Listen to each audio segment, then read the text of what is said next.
সংখ্যাও কি?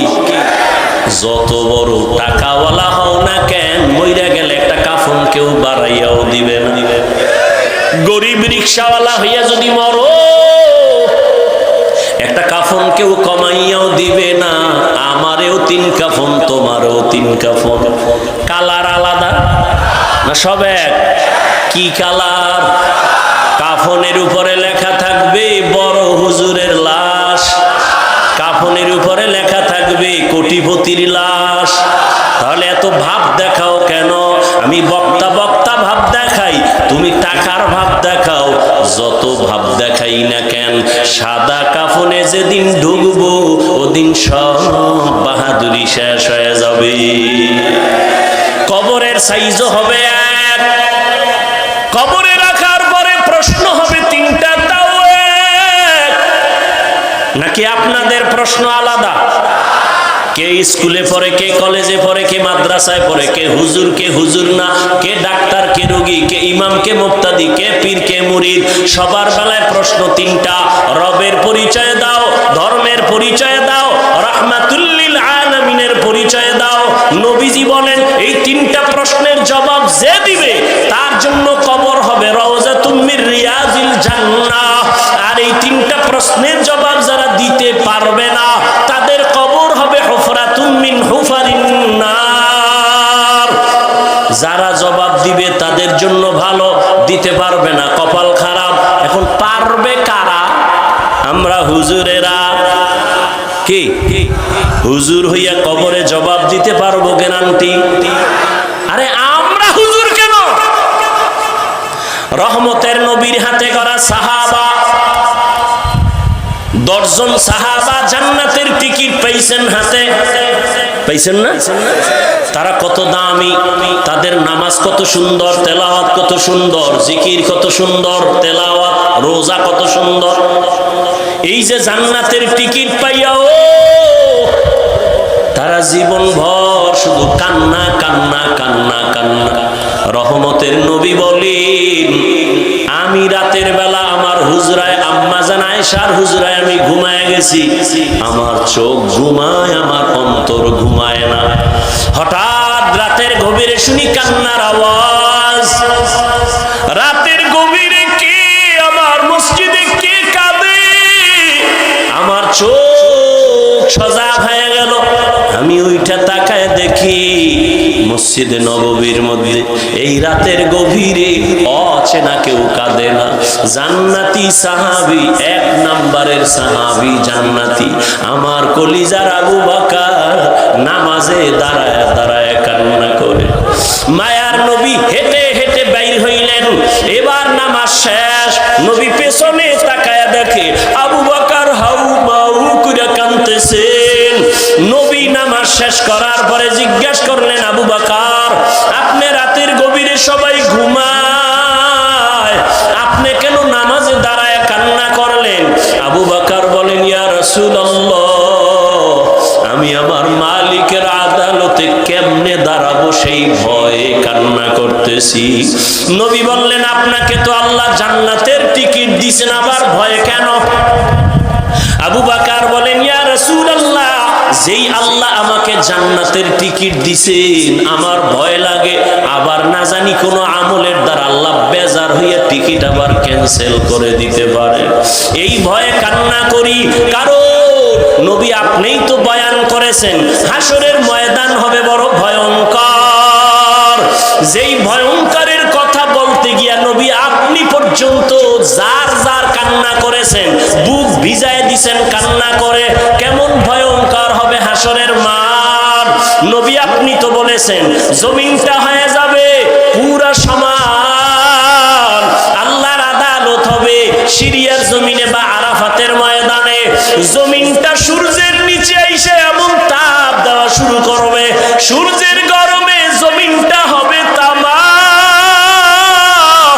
ও নবী আপনিই তো বয়ান করেছেন হাসরের ময়দানে সূর্যের গরমে জমিনটা তামা হয়ে যাবে। অন্যদিকে জাহান্নামের আওয়াজ, আবার আমার মাওলাও তো রাগান্বিত আওয়াজ দিবেন আর বলবেন লিমানিল মুলকুল ইয়াউম,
জাহান্নামকে ধৈরাই রাখতে পারে না।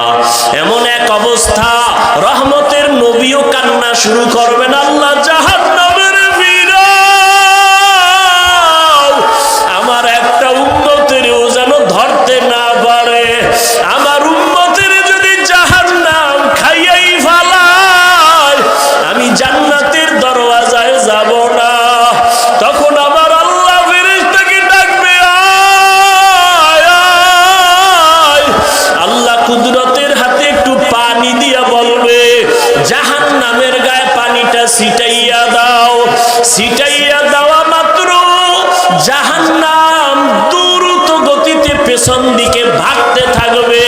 ফেরেশতারা বলবেন, আল্লাহ ৭০,০০০ শিকল লাগাইয়া যেই জাহান্নামকে ধরে রাখতে পারলাম না, এমনকি বরকতের পানি দিলা, একটু পানি দেওয়া মাত্র জাহান্নামের এমন দৌড় পেছন দিকে ভাগা শুরু হয়ে গেল। ও আল্লাহ, এটা কোন বরকতের পানি? এটা কি হাউজে কাউসারের পানি, নাকি আবে হায়াতের পানি, নাকি দুনিয়ার কোন সমুদ্রের পানি, নাকি জমজমের পানি, নাকি এটা বৃষ্টির বরকতি পানি? আল্লাহ বলবে, না ফেরেশতা, এই পানিটা আবে হায়াতের পানিও না, এই পানিটা কাউসারের পানিও না, এই পানিটা জমজমের পানিও না, এই পানি আমার নবীর গুনাহগার উম্মতের চোখের পানি।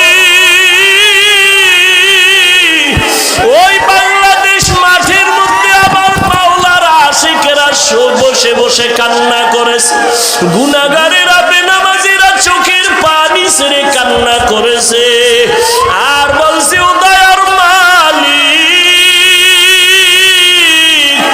জীবনে শয়তানের ধোকায় কত নামাজ ছাড়লাম, কত বেপরদায় চললাম, ও আল্লাহ জীবনে কত দাড়ি কাটলাম, আর জীবনে নামাজ ছাড়বো না, আর দাড়ি কাটবো না, বেপরদায় চলবো না। ওই আমার নবীর গুনাহগার উম্মতের চোখের পানি। ও বেনামাজি বাবারা, ও আমার কলিজার যুবক, টুপি মাথায় দিয়েছি জাহান্নামের আগুনের ভয়, নামাজ পড়ি, পর্দা করি, হালাল খাই, কই আমরা তো না খাইয়া মরিয়া যাই নাই, সম্মান আমাদের কমে নাই। তোমার মতো কত যুবক স্কুল কলেজে পড়িয়াও তো নামাজ ছাড়ে না, দাড়ি কাটে না। বলো বাবা, তোমরা কেন পারো না? তোমার মতো যুবক চাকরি করে, ব্যবসা করে, দাড়ি কাটে না, নামাজ ছাড়ে না, কেন তুমি পারবা না? তোমার মতো যুবক দোকানদারি করে, নামাজ পড়ে, শ্রমিকের কাজ করে, নামাজ পড়ে, তোমার মতো যুবক গাড়ি চালায়, নামাজ ছাড়ে না, বলো তুমি কেন পারবা না? ও পর্দার আড়ালের মা বোনেরা, আপনার মতো কত মা, কত বোন নামাজ পড়ে, পর্দা করে, মোবাইলে সময় নষ্ট করে না। ও আমার বেনামাজি বাবারা, দাড়ি কামানেওয়ালা বাবারা, ওই আল্লাহর কোরআনটাকে কি মিথ্যা মনে করছো? নবীর কথা মিথ্যা মনে করেছো? না না, তোমার অন্তর যদি বলে সত্য, গুনাহগারের জন্য জাহান্নামটাও সত্য। এখনো পায়ে হাত রেখে বলি, একটু তওবা করে আমার আল্লাহকে গোপনে ডাক দাও, আর বলো, হে দয়ার আল্লাহ, এই জীবনে কত দাড়ি কাটলাম, নামাজ ছাড়লাম, বেপরদায় চললাম, আজকে থেকে তওবা করলাম, আর নামাজ ছাড়বো না, বেপরদায় চলবো না, আর নবীর তরিকার বাইরে চলবো না, আর দাড়ি কাটবো না, মা বাবার সাথে বেয়াদবি করবো না, উলামায়ে কেরামের দোয়া নিয়া, শিক্ষকের দোয়া নিয়া নবীর তরিকায় চলবো। তওবা করার মতো যদি অন্তর তৈরি হয়, হায়াতের মালিক আল্লাহ, রিজিকের মালিক আল্লাহ, ইজ্জতের মালিক আল্লাহ, মনটাকে বুঝাও যে তোমার মতো যুবক জেনারেল লাইনে থাইকাও যদি নামাজ পড়ে, তুমি কেন পারবা না? তওবা করার মতো যদি নিয়ত হয়, মনে মনে আমার আল্লাহকে বলো, আর 2 ফোঁটা চোখের পানি ছেড়ে কান্না করো, আর বলো, আল্লাহ তোমার দরজা ছাড়া আর কোনো দরজা নাই। গুনার কারণে দিলটা শক্ত, চোখে পানি নাই। ওরে কান্না যদি না আসে, চেষ্টা করো, দেখো কার চোখে পানি, হাতটা বাড়ায়া কান্নাওয়ালার থেকে দোয়া নিও।